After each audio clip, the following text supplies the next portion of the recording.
നമസ്കാരം. പത്രം മീഡിയയിലേക്ക് സ്വാഗതം. സുരേഷ് ഗോപിയെക്കുറിച്ചാണ്. എന്നും വിവാദങ്ങളുടെ തോഴനാണ് സുരേഷ് ഗോപി. കഴിഞ്ഞ തവണ തൃശൂർ ഞാനിങ് എടുക്കുക എന്ന് പറഞ്ഞാണ് അദ്ദേഹം ട്രോളുകളിൽ നിറഞ്ഞത്. എന്തായാലും ദയനീയമായ പരാജയമാണ് കഴിഞ്ഞ തവണ സംഭവിച്ചത്. അത് പരിഹരിക്കാൻ അദ്ദേഹം വളരെ നേരത്തെ തന്നെ തൃശ്ശൂരിലെത്തുകയും പ്രചാരണ പരിപാടികൾ ആരംഭിക്കുകയും ചെയ്തു. ആദ്യമായി വിഷു കൈനീട്ടവുമായാണ് സുരേഷ് ഗോപിയുടെ രംഗപ്രവേശം.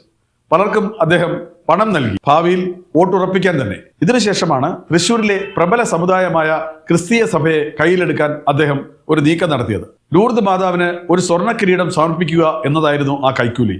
അതാകട്ടെ ഇപ്പോൾ ചില വിശ്വാസികൾ ഇടപെട്ട് പരിശോധിക്കണമെന്നും സ്വർണത്തിന്റെ അളവ് കണ്ടെത്തണമെന്നും ആക്ഷേപം ഉയർത്തിയിരിക്കുകയാണ്. ഇതിന് സുരേഷ് ഗോപി വ്യക്തമായ മറുപടി പറഞ്ഞിട്ടില്ല.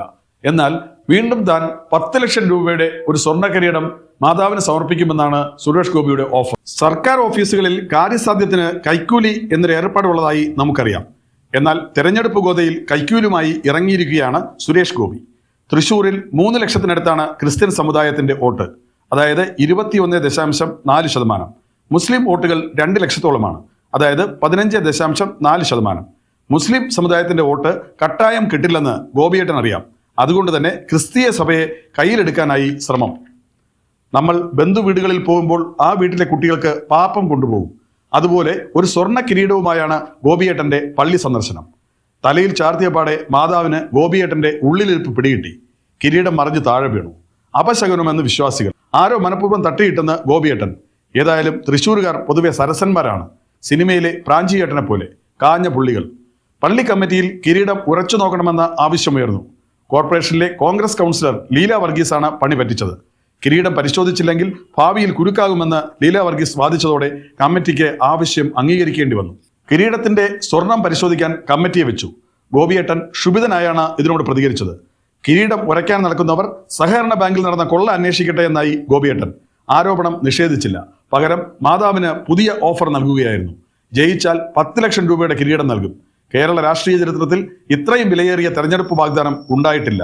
തൃശ്ശൂരിലെ ക്രിസ്ത്യാനികളെ മുഴുവൻ സൂചിപ്പിച്ചേക്കാമെന്നാണ് ഗോപിയേട്ടൻ കരുതുന്നത്. എന്നാൽ തൃശ്ശൂർകാർ അങ്ങനെ വീഴുന്നവരല്ല. എന്തൊട്ട് ശവി കിരീടം എന്ന് ഗോപിയേട്ടന്റെ ഓഫർ തട്ടിത്തെറിപ്പിക്കാനാണ് സാധ്യത. മാതാവും കിട്ടാൻ പോകുന്ന സ്വർണ്ണ കിരീടത്തിൽ പ്രലോഭിതയായി സുരേഷ് ഗോപിയെ തുണയ്ക്കുമെന്ന് തോന്നുന്നില്ല. രാഷ്ട്രീയം ചിലർക്ക് മാത്രം പറഞ്ഞിട്ടുള്ളതാണ്. സുരേഷ് ഗോപിക്ക് അത് പറഞ്ഞിട്ടില്ല എന്നതാണ് വസ്തുത. എന്തു പറയണം, എപ്പോൾ പറയണം, എങ്ങനെ പറയണം എന്ന് അദ്ദേഹത്തിന് അറിയില്ല. അതുകൊണ്ട് തന്നെയാണ് അദ്ദേഹം പലപ്പോഴും വിവാദങ്ങളിൽ ചാടുന്നത്. നേരത്തെ ഒരു മാധ്യമപ്രവർത്തകയുടെ തോളിൽ കൈവച്ച് പരിഹസിച്ചതും അതുപോലെ തന്നെ മറ്റൊരു മാധ്യമപ്രവർത്തകയോട് തട്ടിക്കയറിയതും നമ്മൾ കണ്ടതാണ്. രാഷ്ട്രീയ വിവേകവും പക്വതയും സിനിമയിൽ നിന്ന് കിട്ടില്ല. അത് രാഷ്ട്രീയ പ്രവർത്തനത്തിലൂടെ ലഭിക്കുകയുള്ളൂ. സുരേഷ് ഗോപി മുകളിൽ നിന്ന് കെട്ടിയിറക്കപ്പെട്ട ഒരു രാഷ്ട്രീയക്കാരനാണ്. അതുകൊണ്ട് തന്നെയാണ് തുടർച്ചയായ അമളികൾ അദ്ദേഹത്തെ പിന്തുടരുന്നത്. ഇത്തവണയും തൃശ്ശൂരിൽ എന്തു നടക്കുമെന്ന് കണ്ടറിയാം. സുരേഷ് ഗോപിയുടെ കൈക്കൂലി വാഗ്ദാനത്തിൽ മാതാവ് വീഴുമോ? മാതാവ് വിശ്വാസികളെ കൊണ്ട് സുരേഷ് ഗോപിക്ക് വോട്ട് ചെയ്യിക്കുമോ? കാത്തിരുന്ന് കാണാം. നന്ദി, നമസ്കാരം.